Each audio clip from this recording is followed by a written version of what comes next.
Al-Fatihah. A'udzu billahi minasyaitonir rajim. Bismillahirrahmanirrahim. Alhamdulillahirabbil alamin. Arrahmanir rahim. Maliki yaumiddin. Iyyaka na'budu wa iyyaka nasta'in. Ihdinas siratal mustaqim. Siratal ladzina an'amta 'alaihim ghairil maghdubi 'alaihim waladdallin. Rabbi ighfirli wa liwalidayya amin. Bismillahirrahmanirrahim.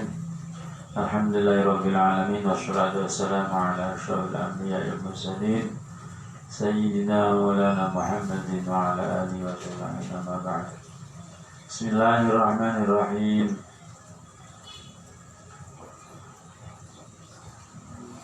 Wa annahu alaihi salatu wassalam shadiqun fi jami'i ma akhbara bihi 'anillahi ta'ala. Bahwa Kanjeng Nabi kula sampeyan kudu yakinaken, kita semua harus meyakini bahwa Kanjeng Nabi orang yang jujur dan benar, tidak pernah bohong tentang apa yang beliau kabarkan dari Allah Subhanahu wa taala. Di antaranya kemarin sudah saya terangkan bahwa di antara yang dikhabarkan oleh Nabi Muhammad bahwa besok kelak di hari kemudian setelah kiamat, setelah akhir masa dunia ini ada akhirnya, akhir zaman atau nanti sudah rusak semua. Kalau yaumul qiyamah nanti bangunnya makhluk setelah mati yaumul qiyamah. Dan setelah itu, setelah hancur semua, maka nanti di sana di alam mahsyar ada namanya Shiratal Mustaqim. Kemarin saya terangkan. Wal mizan, kemudian Kanjeng Nabi mengatakan bahwa nanti di akhirat ada mizan. Apa mizan? Timbangan amal. Timbangan amal. Seperti layaknya timbangan di dunia. Tapi di sana timbangannya antara amal jelek dan antara amal buruk. Kalau di sini kan ada barang yang ditimbang dan ada bobot timbangan 1 kilo, 2 kilo, berat itu kira-kira nyampe 1 kilo. Kalau di sana timbangannya Allah itu untuk menimbang amal. Dengan kekuasaan Allah nanti amal yang bagus diletakkan, ya, amal yang bagus diletakkan di tempat yang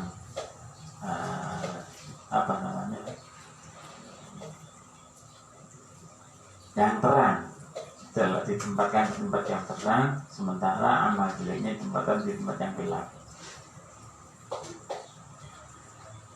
Nanti ketahuan yang bagus lebih berat atau yang jelek lebih berat, nanti bergantung amalnya seseorang, akan ditimbang oleh Allah. Dah, mudah-mudahan kita semua amal bagusnya lebih berat daripada amal jeleknya. Karena kita harus akui bahwa kita semua masih sering beramal jelek, sering salah, sering berbuat maksiat, akan melanggar rambu-rambu Allah. Itu mizan. Kemudian yang beliau kabarkan lagi adalah wal haudi, telaga. Telaga ini hanya diberikan kepada Nabi Muhammad SAW, tidak diberikan kepada yang lain. Wal haud, ay haudi Sayyidina Muhammad SAW, yashrabu minul mu'minun qabla dukhulil jannah wa ba'da jawazis sirat. Nanti di bengawan ini yang bisa minum adalah orang mukmin sebelum masuk surga dan setelah melewati Shiratal Mustaqim. Jadi setelah selamat dari Shiratal Mustaqim sebelum masuk surga, maka orang mukmin minum dari telaga yang Allah berikan hanya kepada Nabi Muhammad dan diperuntukkan untuk umatnya. Itu makanya sebelum surga itu ada namanya Sahatul Jannah di halaman surga. Man syariba minhu syarbatan la yalma'u ba'da abada. Barang siapa yang minum satu minuman dari telaga itu tidak akan dahaga selamanya. La yalma'u ba'da abadan. Arduhu masiratu syahri. Lebarnya, luasnya bengawan itu kalau kita jalan kaki berarti kita membutuhkan zaman sebulan untuk nyampe dari ujung ke ujung bengawan tersebut. Masiratu syahri, perjalanan sebulan. Ma'uhu asyaddu bayadhan minal laban. Airnya lebih bening daripada susu. Wa ahlamnya asal, dan rasanya lebih manis daripada madu. Ini katakan Nabi. Haulahu abariq wa adada nujumi sama. Di sekelilingnya telaga tersebut beberapa kendi atau gelas sebanyak jumlahnya bintang yang ada di langit. Fi mizaban yusabban min kautsar, dan di telaga kautsar itu ada 2 talang yang disalurkan dari telaga kautsar. Afada dzalika al-Ghazali, ini menurut Imam Ghazali. Wa ghairu dzalika min umur akhirat, dan lain-lain masih banyak yang diterangkan oleh Kanjeng Nabi yang dari Allah, yang termasuk nanti adalah alam gaib, termasuk belum datang waktunya nanti ya. Wa ghairi dzalika min umur akhirat, dan lain-lain, dan yang lainnya dari perkara akhirat. Wal barzakhi, ada lagi kata Nabi, ada barzakh. Apa barzakh? Wa huwa ma bainad dunya wal akhirah min waqtil mauti ilal ba'thi. Yang namanya barzakh, tempat di antara dunia dan akhirat semenjak mati sampai dibangunkan kembali ke atas bumi.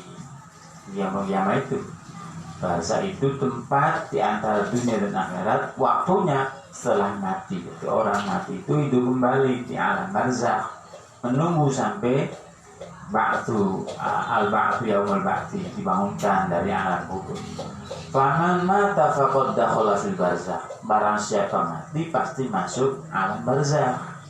Itu. Barang siapa mati pasti masuk alam barzakh. Alam barzakh itu satu pintu untuk menuju akhirat. Ketika di alam barzakh seseorang di alam barzakh mendapat nikmat, maka insya Allah kesananya lebih enak. Artinya mudah. Kalau di barzakhnya susah karena kebanyakan maksiat dosa ketika hidup dan belum diampuni Allah karena dia belum minta ampun, dan anak-anak cucunya tidak ada yang memintakan ampun kepada Allah, maka masih utuhlah dosa mereka, dosa dia, maka di barzakhnya dia sengsara. Ketika di barzakh, maka kesananya agak sulit untuk mendapatkan kenikmatan dan keenakan. Oleh karena itu, mari kita sebelum datang ke barzakh, kita bersihkan dulu apa yang ada pada kita, kotoran-kotoran, dosa-dosa yang telah kita perbuat. Mudah-mudahan kita di barzakh nikmat. Ketika di barzakh berbuat, maka kesananya tambah nikmat. Di barzakh ada apa? Min su'alil malakain. Di barzakh, di alam barzakh ada pertanyaan 2 malaikat, yaitu mungkar nakir. Mungkarun nakirun. Wa huma muhiban ha'ilan yaq'udana 'amda fi qabri sabiyah za ruhin wa jasadin fas'alani an tauhid wa risalah. Fayaqulani lahu man rabbuka wa ma dinuka wa ma nabiyuka. Pertanyaan 2 malaikat itu adalah malaikat mungkar nakir. Yang kedua malaikat itu adalah sangat menakutkan dan sangat membingungkan. Orang kalau takut bingung, kalau bingung nggak ada konsentrasi, kalau nggak ada konsentrasi ditanya, ya kadang-kadang nggak bisa jawab karena ada konsentrasi. Ha'ilan ya'udan abdah. Nah, udah ya. Kira-kira kita itu mau bisa jawab. Kedua malaikat itu mendudukkan seseorang atau mendudukkan hamba yang sudah mati dalam kubur itu dengan suruh duduk yang tegak. Seperti layaknya kita di dunia, masih hidup di alam dunia ini, kita duduk yang tegak, punya ruh dan jasad. Kemudian kedua malaikat menanyakan kepada kita semua anil tauhid, dari tauhid dan terutus Nabi Muhammad. Kemudian kedua malaikat itu bertanya, fayaqulani anna lahu marrabbuka, siapa Tuhanmu, wa ma dinuka, apa agamamu, wa ma nabiyuka, wakilah wa ma nabiyuka, ma di sini maknanya man, wa ma nabiyuka, wa huma fatan, siapa Tuhanmu, apa agamamu, siapa nabimu, wa huma fatanal qabri. Kedua malaikat itu adalah memang sengaja oleh Allah diciptakan untuk apa namanya, menjadi fitnah kubur. Ketika dikubur bisa jawab, maka rasanya enak. Ketika dikubur gak bisa jawab, ma'ulun dari Allah. Wa su'aluhuma awwalu fitnatin ba'dal maut. Pertanyaannya mereka bukan ada awal fitnah setelah mati. Itu menurut modal. Kemudian yang dikabarkan lagi oleh Nabi wa azabil qabri wa na'imi, ada siksa kubur dan nikmat kubur. Pada apa siksanya? Pada ruhnya aja atau pada jisim? Jismi wa ruh. Ya jisimnya ya ruhnya. Kama sya'allah, kama yasha'allah ta'ala. Wa anna dzalika haqqun wa hikmatun ma'adzum. Dan itu adalah merupakan kebenaran dan hikmah dari Allah dan keadilan Allah. Di kubur ada siksa, ada nikmat. Karena apa? Karena di kubur juga ada namanya kehidupan. Wa anal Qur'ana wa jami'a kutubillah al-munazzala haqqun. Dan sesungguhnya Quran dan semua kitab Allah yang diturunkan kepada sebagian para utusan adalah hak, benar adanya. Diceritakan oleh kasih Nabi bahwa kitabnya Allah bukan hanya Al-Quran, tapi banyak. Karena semua nabi, semua rasul diberi kitab untuk pegangan dirinya. Kalau nabi diberi wahyu oleh Allah hanya untuk pribadi, kalau rasul diberi wahyu oleh Allah untuk diri dan untuk umat. Makanya ada kewajiban dakwah kalau rasul. Kalau nabi tidak. Yang penting untuk pegangan pribadi. Fal kutubul munazzal mi'atu kitabin wa arba'ata asyara kitaban. Kitabnya Allah yang diturunkan pada para nabi dan para rasul ada 114 kitab. 114 kitab itu yang 50 diturunkan kepada Nabi Syekh, 30 kepada Nabi Idris, 20 kepada Nabi Ibrahim. Waktu fi ahli sofin.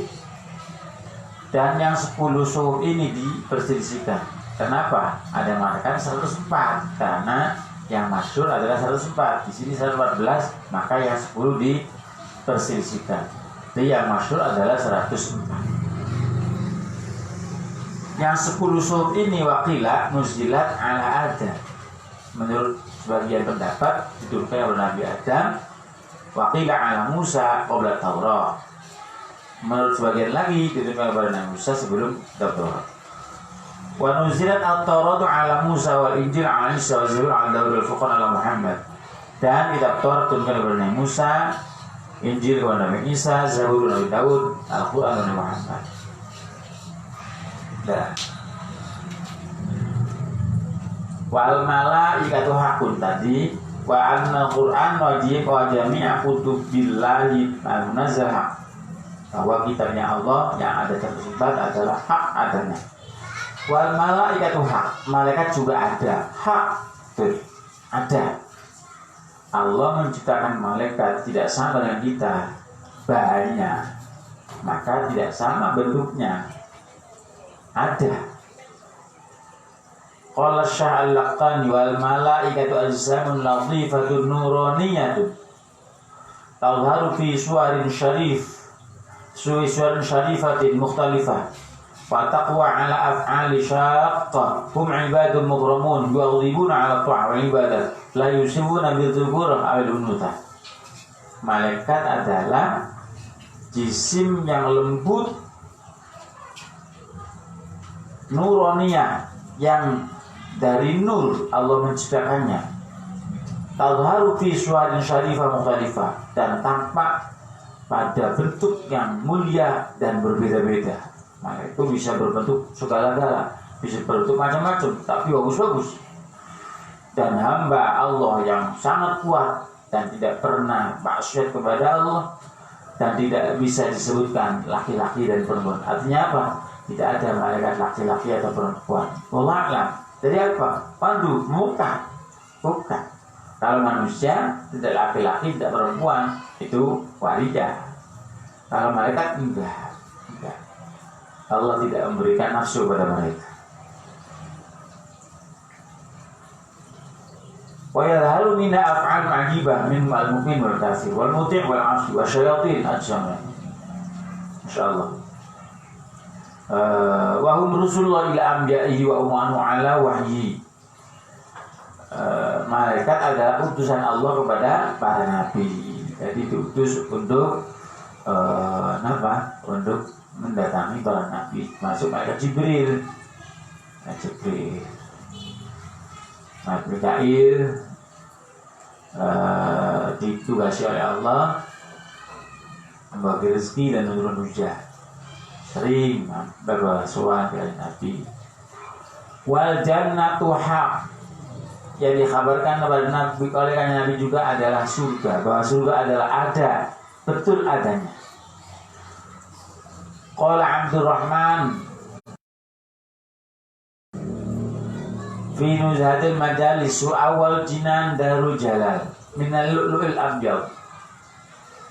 Surga yang pertama adalah Darul Jalal, rumah keagungan yang diciptakan oleh Allah dari lu'lu'il abyad. Lu'lu'il abyad, apa? Inten yang putih. Wallah, jangan kita bayangkan inten di sini. Pokoknya barang surga tidak ada yang seperti di dunia kita. Jangan kita bayangkan mala ainun ra'at wala udhun sami'at wala khatara bi bali ahad. Wala khatara bi ahad. Barang surga itu tidak pernah dilihat mata ketika di dunia, tidak pernah didengar oleh telinga di dunia, dan tidak ada yang terbersit dalam hati. Oh, kayak seperti itu, kayaknya seperti itu. Enggak ada, enggak. Yang ada dalam hati bersitan kita itu adalah bayangan yang sudah ada di dunia. Maka barang surga tidak seperti itu. Surga tidak pernah kita lihat, tidak pernah kita dengar, dan tidak pernah kita bayangkan. Wallah ya, yang penting kita nanti masuk. Kita jangan mikir kayak apa. Wa thaniya Darussalam min yaqutin ahmar. Yang kedua, surga Darussalam, rumah keselamatan. Artinya rumah keselamatan. Tadi Darul Jalal, rumah keagungan. Diciptakan oleh Allah dari yakutin ahmar. Tadi yakut itu berlian yang merah. Berlian merah, Masya Allah. Rumah kita di dunia bata merah, tembok kejeblok, CT pating gelentong, tapi nyaman dihuni oleh kita. Apalagi seperti yang diterangkan oleh Nabi Muhammad seperti itu, Masya Allah. Makanya kita harus mencari bekal untuk ke sana, bisa membeli tiket surga. Tidak hampa tangan. Harus ada amal, harus ada modal. Wa thalithu jannatul ma'wa min zabadil akhbar. Yang ketiga, jannatul ma'wa. Jam'annya tempat yang tetap. Itu Allah buat Allah ciptakan dari zabarjad, inten yang hijau. Dah, nggak bisa bayangkan kita. Warabi'u hadal khuldi min marjan aswar. Yang keempat jalal khuldi, jannatul khuldi, rumah Ka'bah, surga keabadian. Itu dari inten marjan yang kuning. Wa khamisul na'im, yang kelima adalah surga na'im, jannatul na'im, dari fiddah bayda, perak yang putih. Fasadu jannatul firdaus min dabil ahmar, Allah Akbar. Yang keenam adalah surga firdaus, jannatul firdaus, dari emas yang merah. Baru emas kuning aja 10 gram, orang kadang-kadang sudah beda tingkat. Ini Allah menciptakan surga dari emas. Masya Allah, hamparannya emas, kamarnya dibuat dari emas, semua dasarnya, temboknya, semua emas. Allah Akbar, subhanallah. Bayang apa nikmatnya. Wasabi'uha jannatu 'adnin min durin amir. Yang ketujuh surga Aden, Allah ciptakan dari inten yang putih. Insyaallah. Wathamilu darul qaror. Yang kedelapan adalah darul qaror, rumah abadi, rumah tetap. Qala Ibnu Abbas, qusurul jannah adadu nujumis sama. Subhanallah. Qusurul jannah adadu nujumis sama.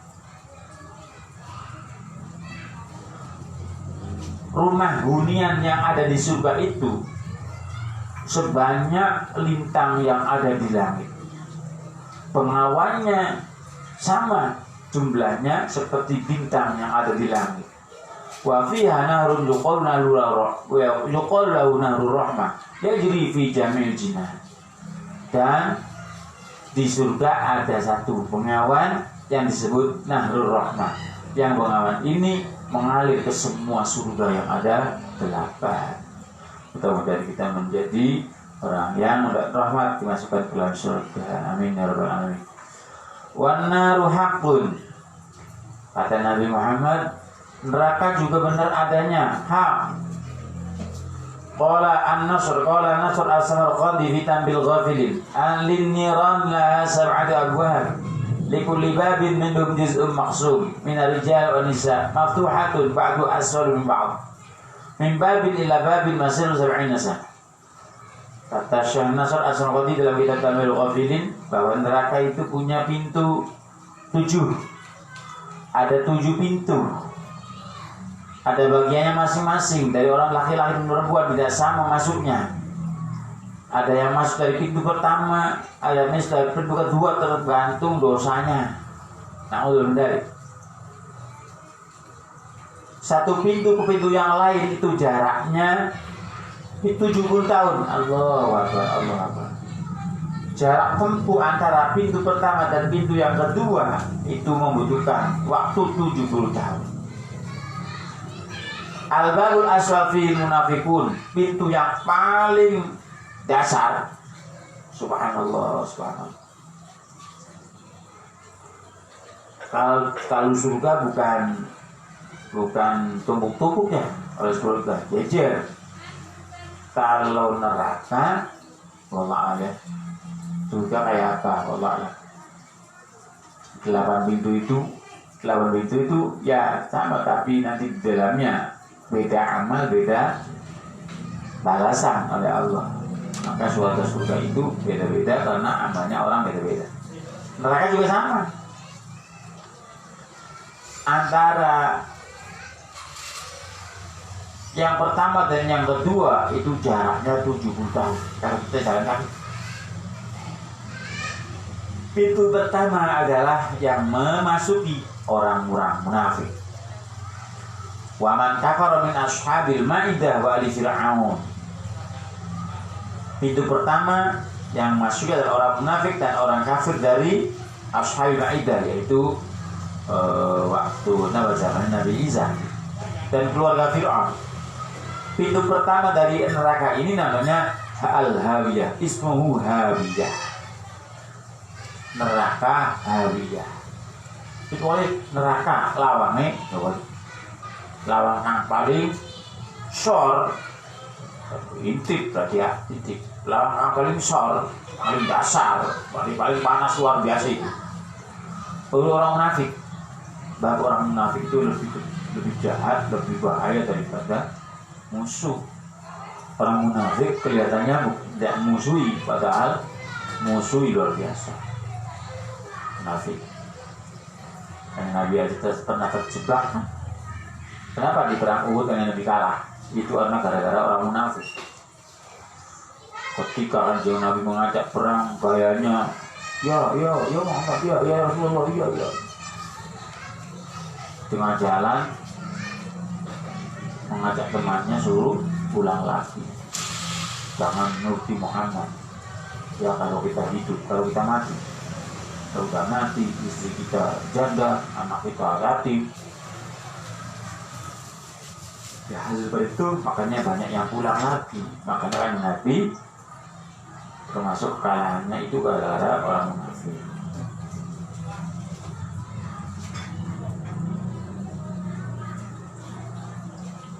Wal babu tsani fil musyrikun.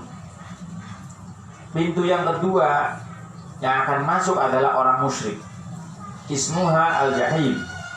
Namanya babul jahim, neraka jahim. Pintu yang ketiga as-sabiun. Orang nyembah bintang. Orang menyembah bintang, as-sabiun. Ismu sakor, namanya neraka sakor. Bab pintu yang keempat fi iblis wa man tabi'ahu wal majus. Pintu yang keempat yang akan memasukinya dan mengisi adalah iblis dan yang mengikutinya serta orang majusi, orang yang menyembah api. Wa ismuhu lazo, namanya neraka lazo. Kalau dilihat dari maknanya, lazo itu bulat-bulat, sangat membara, menyala, hebat. Wal babul khamis bil yahud wa ismuhu al-hudamah. Pintu yang kelima yang akan masuk adalah orang Yahudi, namanya Hutama, neraka Hutama. Fama adraka wal Hutama, narullahil muqadah. Wallahu sadis fihi an-nasara ismu Sa'ir. Pintu yang keenam yang akan masuk adalah orang Nasrani, orang Kristen. Wa ismu Sa'ir, namanya neraka Sa'ir. Kalau dilihat dari maknanya adalah Sa'ir, menyala luar biasa. Wal babu sabi fi ahlul kabair min ummati Muhammad alladzina matu wa lam yatubu. Pintu yang ketujuh itu yang paling ringan, ini yang paling ringan, dan di atas ringan. Pintu yang ketujuh ini yang mengisi, yang masuk adalah orang-orang yang melakukan dosa besar dari umat Nabi Muhammad, mereka mati belum tobat.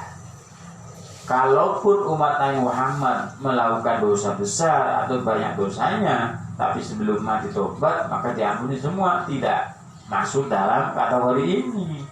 Yang masuk neraka adalah umat Nabi Muhammad yang mati membawa dosa belum bertaubat.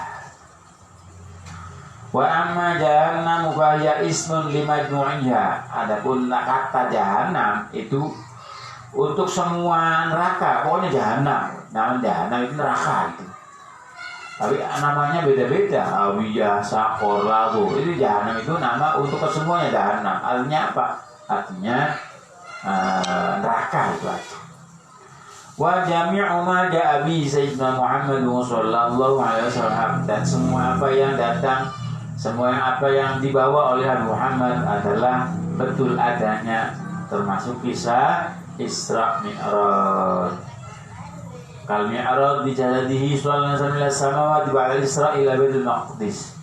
Bahwa kanjeng Nabi kalau dalam Al-Qur'an ada dalil Isra, subhanalladzi asra bi'abdihi laila di akhir ayat. Mi'rajnya juga diterangkan oleh Nabi Muhammad. Itu benar semua. Malah barang siapa yang tidak iman pada Isra dan Mi'rajnya Rasulullah, itu termasuk orang yang imannya nggak ada. Buktinya apa? Dalilnya mana? Dulu, tapi nggak boleh kita lawan, ya nggak boleh. Ini untuk pelajaran. Bahwa orang yang tidak iman kepada Isra Mi'raj berarti bukan mukmin lagi, Dulu ketika Nabi Muhammad turun dari Mi'raj, kemudian Nabi berada di Masjid memanggil saudara-saudaranya dan ditolak. Ya ma'asyira Quraisyin halumu ilayya. Wahai orang Quraisy, wahai masyarakat Quraisy, datang kemari. Datang kemari. Datang semua. Ada Muhammad. Termasuk Abu Jahal, Abu Lahab. Ada Muhammad. Gini mang, gini wa. Saya tadi malam di Isra Mi'raj oleh Allah dari Masjidil Haram ke Masjidil Aqsa. Dan dari Masjidil Aqsa dinaikkan ke Sidratul Muntaha. Saya ditugaskan oleh Allah untuk menyampaikan kepada umat bahwa kita diberi perintah oleh Allah suruh surat 5 waktu. Apa Muhammad? Kata mereka, kamu datang, kamu pergi dari Masjidil Aqsa, dari Masjidil Haram ke Masjidil Aqsa semalam. Ngaco Muhammad, ngaco Muhammad. Akhirnya satu persatu bubar. Ada yang menunggu sampai pengen jelas jawabannya. Sampai ada salah seorang di antara mereka bahwa Muhammad, katanya kamu dari Masjid Aqsa naik ke Sidratul Muntaha. Coba bangun. Karena Nabi Muhammad pada itu dipermainkan oleh orang-orang Quraisy. Coba bangun Muhammad, angkat kakimu. Satu. Muhammad, kalau Nabi Muhammad nurut, angkat kaki satu. Kemudian Muhammad, kalau naik itu kakinya ngangkat semua. Coba angkat. 2 kaki kamu angkat. Ya nggak bisa, kata Nabi. Udah 1 jengkal, Pak. 1 kilan ya buat sekali. Sekilan saja. Ngangkat kedua kakimu, diangkat. Ya nggak bisa kan, nggak bisa karena saya nggak naik sendiri. Saya itu dinaikkan oleh Allah bil mi'raj, dengan tangga gaib. Itu dzillah wa iradillah. Akhirnya apa? Tetap kalau gitu kamu ngangkat 2 kaki 1 jengkal saja nggak bisa, apalagi sampai ke langit yang ke-7, apalagi ke Muntaha. Bohong kamu. Kalau kamu pengen tahu jawabannya, silakan ke Ali. Orang itu suruh ke sahabat Ali. Banyak yang tersatus dengan Abu Jahal kepada Abu Bakar. Abu Bakar, gimana temanmu lu? Udah ngelantur. Siapa? Muhammad. Oh, ngelantur apa? Katanya habis diperjalankan dari Masjidil Haram oleh Aqsa kemudian ke Sidratul Muntaha, balik lagi belum ada semalam malam. Apa kata Abu Bakar? Wahai Abu Jahal, Abu Lahab, apalagi cuman segitu. Lebih dari itu kalau Muhammad yang ngomong saya percaya. Lebih dari itu tidak mungkin. Kalau yang ngomong Muhammad saya percaya. Itu makanya dijuluki Abu Bakar As-Siddiq, orang yang selalu membenarkan apa yang ada pada diri Nabi Muhammad, apa yang menjadi omongan Muhammad dan dilakukan Muhammad. Kemudian ada satu orang yang datang ke sahabat Ali. Ali, saya suruh minta jawaban kepada kamu. Jawaban apa? Tadi Nabi Muhammad kita gini. Kemudian saya suruh ngangkat kakinya, dua-duanya diangkat nggak bisa. Malah saya suruh ke sini, suruh mencari jawabannya kepada kamu. Pak, sahabat Ali mengambil pedang, kemudian ditebas orang itu lehernya, mati. Nah, dari situ berarti dibuat dalil bahwa orang yang tidak percaya, tidak iman adanya Isra Mi'raj halal dibunuh. Tapi kita nggak boleh melakukan sendiri. Dan itu ada negara Islam kalau negaranya memberlakukan seperti itu. Yang jelas orang itu berarti tidak hitung imannya. Berarti kalau tidak iman pada Isra Mi'raj, itu tentang tauhid. Bismillahirrahmanirrahim. Pindah bahasan karena kitab ini kitab bahasa ini adalah isinya tauhid, usuluddin di tauhid, kemudian fikih, kemudian tasawuf. Jadi di Imam Nawawi sengaja mengumpulkan, mencuplik dari kitab-kitabnya Imam Ghazali, nah fikihnya, tentang tasawufnya, tentang usuluddinnya, tauhidnya.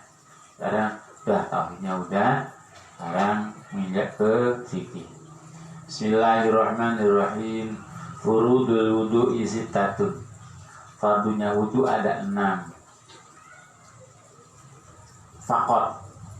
Menurut syarahnya dari kata Imam Nawawi, fakot hanya 6. Fi haqqis salim wa ghairi. Untuk haknya orang yang sempurna atau sehat jasmaninya. Al-awwalu an-niyah.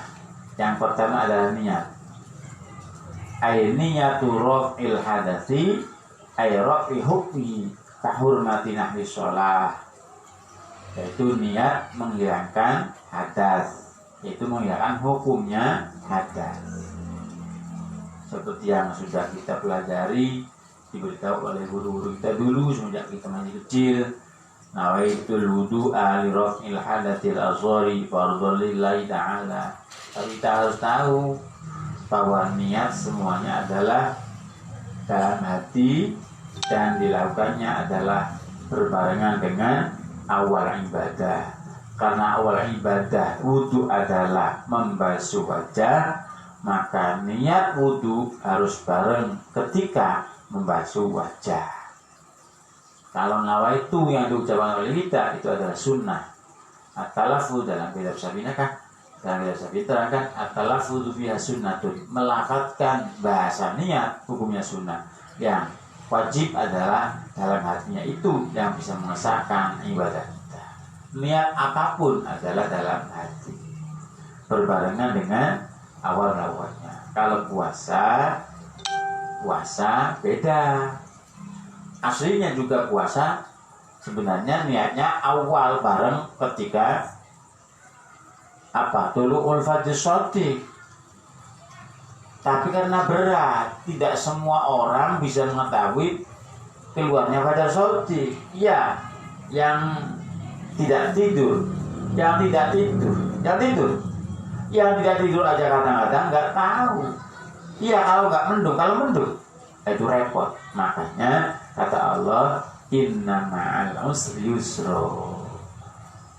Ketika ada kesulitan pasti diberi kemudahan. Maka dimudahkan oleh Kanjeng Nabi, oleh Allah. Udah, yang penting tabyidun niyah, menginapkan niat. Jadi niatnya yang penting di waktu malam hari. Malam hari semenjak apa? Semenjak maghrib sampai sebelum subuh. Kalau subuh sudah pagi berarti itu niat puasa.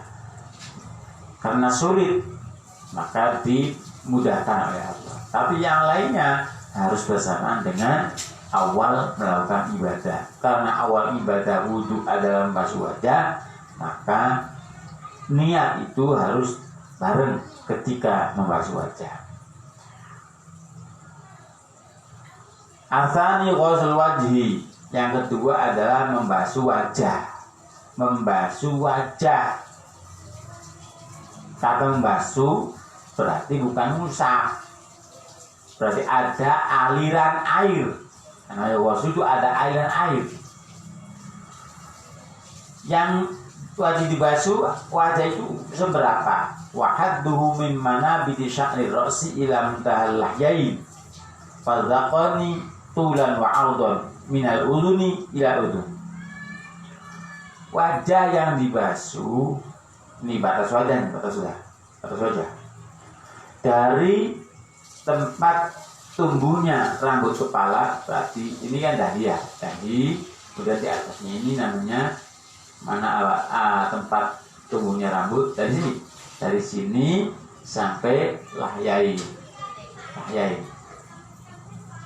Wadakon ila muntahal lahyain, wadakon lahyain ini dakon tulan wa'adon semuanya. Kalau diputar ini minal uduni ila udun. Nih, watan namanya. Udun. Dari orang Jawa, penuh kuping. Jadi dalam debu itu apa? Zakon. Awas, zakon termasuk kategori wajah. Berarti itu harus dibasuh. Wa tsalits ghuslul yadaini. Ghuslul yadaini lil mirfaqain. Yang ketiga adalah membasuh tangan, kedua tangan sampai kedua siku. Ma'asyiral hadirin hadirin Alaikum ajma'in.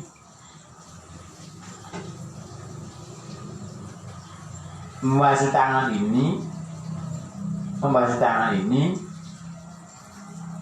di dalam Al-Quran diterangkan oleh Allah, disebut oleh Allah, "Fagsilu wujuhakum wa aydakum ilal marafiq."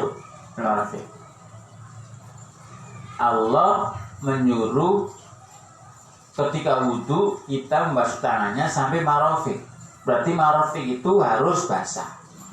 Oleh ulama kita, karena Allah mewajibkan marafiq harus dibasuh, marafiq kita harus dibasuh ketika wudu, maka untuk keberhati-hatian kita, ulama mengatakan bahwa tidak boleh hanya sampai marafiq saja, tapi harus lebih ke atas. Usul fikih mengatakan malayatimul wajib illa bihi fawajib. Kalau orang membasuh tangan hanya sampai marafiq, banyak yang kurang dari marafiq. Orang yang berusaha membasuh tangannya sampai marafiq itu banyak yang kurang, malah sebawahnya marafiq. Karena kejadian seperti itu, maka ulama mewajibkan harus seatasnya marafiq. Pokoknya harus lebih di atas siku. Malayatimul wajib illa biwajib. Karena kewajiban membasuh marafiq bisa terjadi kalau membasuhnya sampai ke atasnya. Maka hukum masuk ke atasnya itu aslinya nggak wajib menjadi wajib. Itu bahasa malayatimul wajib illa biwajib. Maka semua siapapun yang meneliti atau tidak meneliti, untuk itu ketika membasuh tangan harus seatasnya siku ketika membasuh tangan. Kadang-kadang untuk melipat lengan tangan aja enggak, akhirnya enggak sampai ke atas. Wah, susah banget itu, lebih susah itu. Ar-rabi' mashu syai'in min basharir rasi aw sya'rin fi haddi. Yang keempat, mengusap sebagian dari kulitnya kepala. Nah, aslinya gitu ya. Mengusap sebagian dari kulitnya kepala. Aw sya'rin fi haddi, atau rambut yang masih ada batas kepala. Atau mengusap rambut yang masih ada dalam batas kepala. Yang pertama kali adalah apa? Mengusap, kewajiban ini mengusap sebagian dari kulitnya kepala. Jadi kita awalnya adalah yang diusap kira-kira kulit kepala itu kira-kira terasa dingin gitu, kena air itu. Usap just gitu, just kira kerasa. Kalaupun tidak, boleh hanya rambut, tapi rambutnya kira-kira masih dalam batas kepala. Artinya apa? Ada orang yang rambutnya panjang, kemudian di perempuan rambutnya panjang, digelung, kemudian karena boleh mengusap rambut, akhirnya yang diusap rambut. Tapi rambut yang dibasahi itu, ketika dilepas rambut yang gelungannya itu adanya di bawah pundak, maka bawah janggut, maka itu namanya rambut yang sudah keluar dari batas kepala. Nggak sah. Jangan macam-macam. Ini kan ulama itu memberikan solusi kepada semua permasalahan yang andaikan itu dengan semua oleh ulama. Saking alimnya ini luar biasa, sayang kepada kita. Al-Sya'rin fi haddi itu. Al-khamis ghuslu rijlaini ma'al ka'bain. Yang kelima adalah membasuh kedua kaki sama dengan tangan tadi. Wasrul rijlain ma'al ka'baini, membasuh kedua tangan serta mata kaki. Sama, tangan tadi membasuhnya harus seatasnya siku, kaki juga harus seatasnya mata kaki. Kalau tidak seatasnya mata kaki maka belum sah wudunya, karena membasuh kakinya belum sah. Awas hati-hati, ada hadis Nabi yang mengatakan wailul lil aqabi fil wudu, celaka bagi orang yang wudu yang tidak meneliti kaki. Umumnya orang itu basuh kaki, yang di keran itu udah asal aja, padahal kakinya orang itu efek kaki itu dramakan dia itu nggak ada orang yang dramakannya rata itu nggak ada, pasti tekok. Lalu kan nggak dikosongi, nggak dibalak-balik kaki kita, maka tentu yang di bawah ini nggak kena air. Nggak kena air sedikit aja berarti nggak sah wudhu kita. Kemudian kita sholat, merasa kita sudah sholat, padahal kata Allah kamu belum sholat. Kenapa? Karena tidak memenuhi syarat. Apa syaratnya? Suci dari hadas kecil. Apa? Sudah wudhu saya, wudhunya nggak sah. Kenapa? Ada bawah kaki yang tidak basah, itu karena terburu-buru. Oleh karena itu ancaman dari Nabi Muhammad, wailul lil aqabi fil wudu, celaka bagi orang yang wudu yang tidak meneliti kaki. Asadis at-tartib ala hadil kaifiyah. Yang keenam adalah tertib, berurutan. Harus membasuh wajah dulu, dibarengi dengan niat dan seterusnya. Nggak boleh selang-seling, nggak boleh selang-selang, nggak boleh, harus urutan. Asadis at-tartib ala hadil kaifiyah. Wa in kana alaihi janabatun min majama'atin aw khuruji maniyyin bin naumin aw ghayrihi lazimahu ghuslu jami'i badini ma'a niyati raf'i janabah.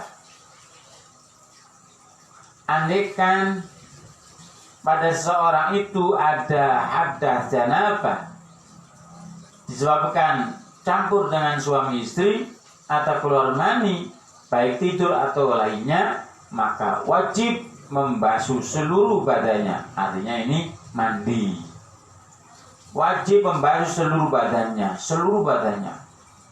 Tidak boleh ada yang masih belum basah, tidak boleh ada yang kering walaupun satu rambut. Ketika kita mandi besar, habis keluar mani, habis sambut dengan istri, dengan suami, maka kita harus mandi janabah. Lah itu harus basah semua.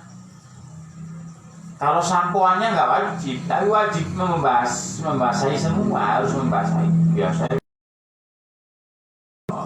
harus pernah disuruh sabun, sampo, soalnya tidak wajib, itu wajib.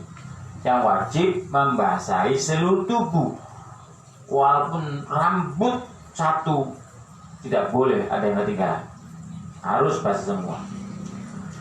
Serta niat raf'il janabah dibarengi dengan niat menghilangkan hadas janabah. Jadi kita dipelajari oleh orang tua dulu, oleh guru kita, nawaitul ghusla li raf'il hadatsil akbari fardhu lillahi ta'ala. Niat isun adus menghilangkan hadas gede fardu karena Allah, udah cukup itu. Niat isun adus menghilangkan hadas gede fardu karena Allah, karena keluar mani, karena janabah, campur dengan suami istri, itu niatnya raf'il hadatsil akbar, cukup bagi ta'ala. Kalau habis nifas, habis wiladah, kalau bisa dikhususkan nawaitul ghusla li raf'il hadatsil wiladah, nawaitul ghusla li raf'il hadatsil haid, nawaitul ghusla li raf'il hadatsil nifas. Oh, hati-hati ya, orang-orang perempuan ini yang laki-laki harus beritahu kepada istri-istrinya bahwa mandi itu tidak habis nifas saja, ada lagi mandi habis melahirkan. Itu wajiban sendiri itu. Habis melahirkan berarti habis mengeluarkan anak, wajib mandi. Kemudian suci itu habis nifas, beda lagi. Lah kewajiban mandi wiladah itu ya ketika masih dalam posisi istri kita masih nifas, kan bidan atau mbak dukun bayi itu menyuruh istri kita yang telah melahirkan tidak boleh langsung mandi kan, tidak boleh langsung mandi, kira-kira sehari atau sehari semalam baru boleh mandi. Lah mandi itu langsung niat mandi wilayah juga nggak apa-apa, tapi tidak wajib waktu itu, kapan saja, yang penting punya kewajiban mandi wilayah. Jadi mandi wilayah sendiri, mandi habis nifas sendiri. Ini kita sebagai suaminya harus beritahu, yang perempuan harus mengerti karena yang melakukan perempuan.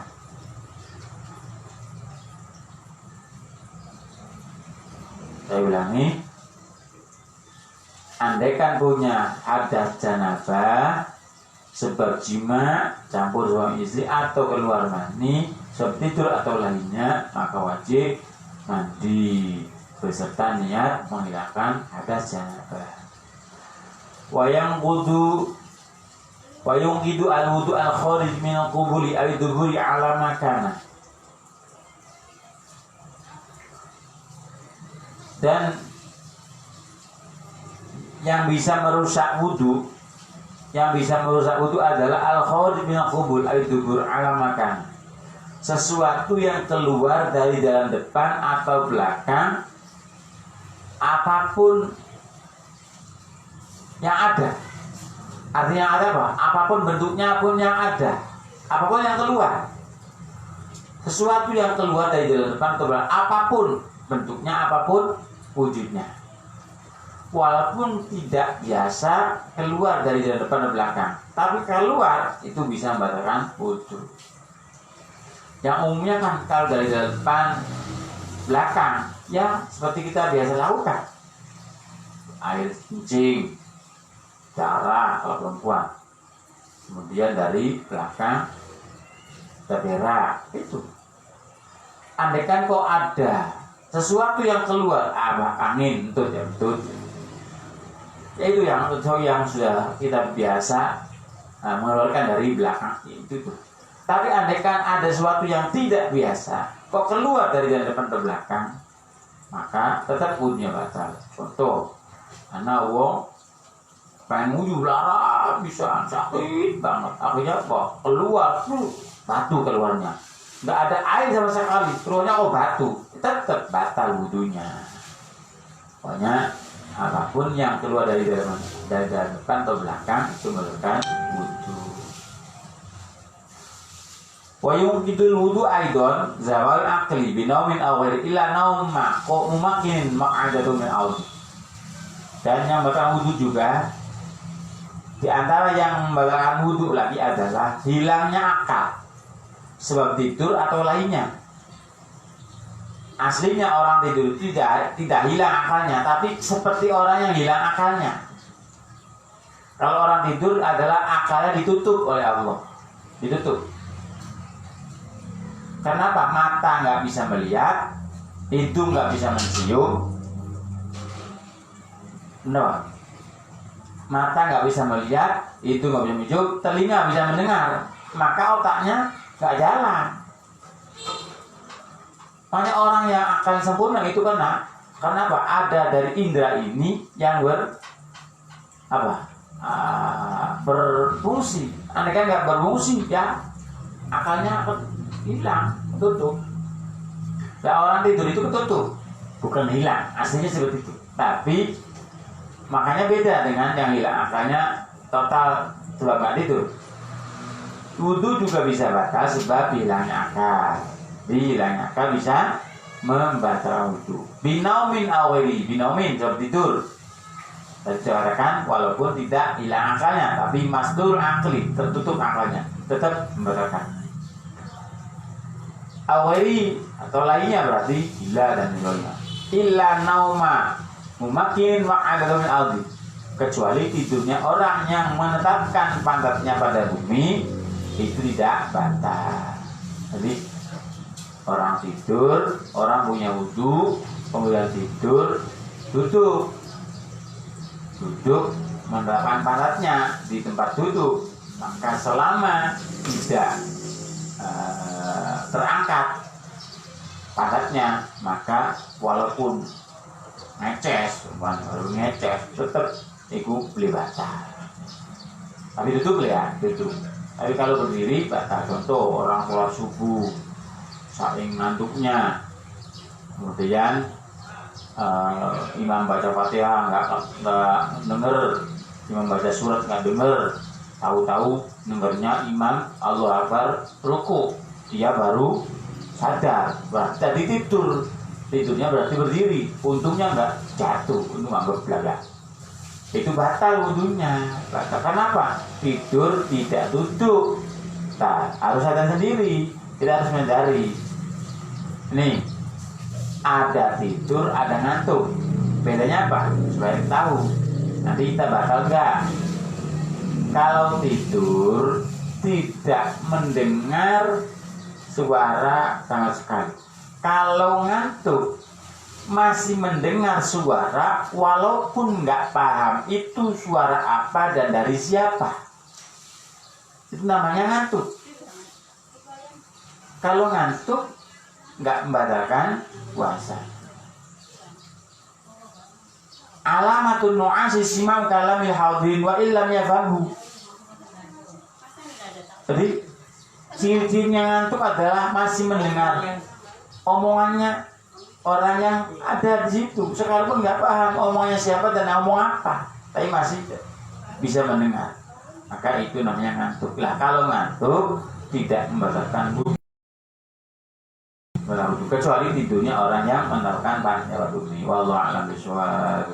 Asyhadu an la ilaha illallah, astaghfirullah, nas'aluka al-jannata wa na'udzubika minan nar. Asyhadu an la ilaha illallah, astaghfirullah, nas'aluka al-jannata wa na'udzubika minan nar. Asyhadu an la ilaha illallah, asyhadu an la ilaha illallah, nas'aluka al-jannata wa na'udzubika minan nar. Allahumma innaka 'afuwwun tuhibbul 'afwa fa'fu 'anna. Allahumma innaka 'afuwwun tuhibbul 'afwa fa'fu 'anna. Allahumma innaka 'afuwwun tuhibbul 'afwa fa'fu 'anna ya karim. Wassalamualaikum warahmatullahi wabarakatuh.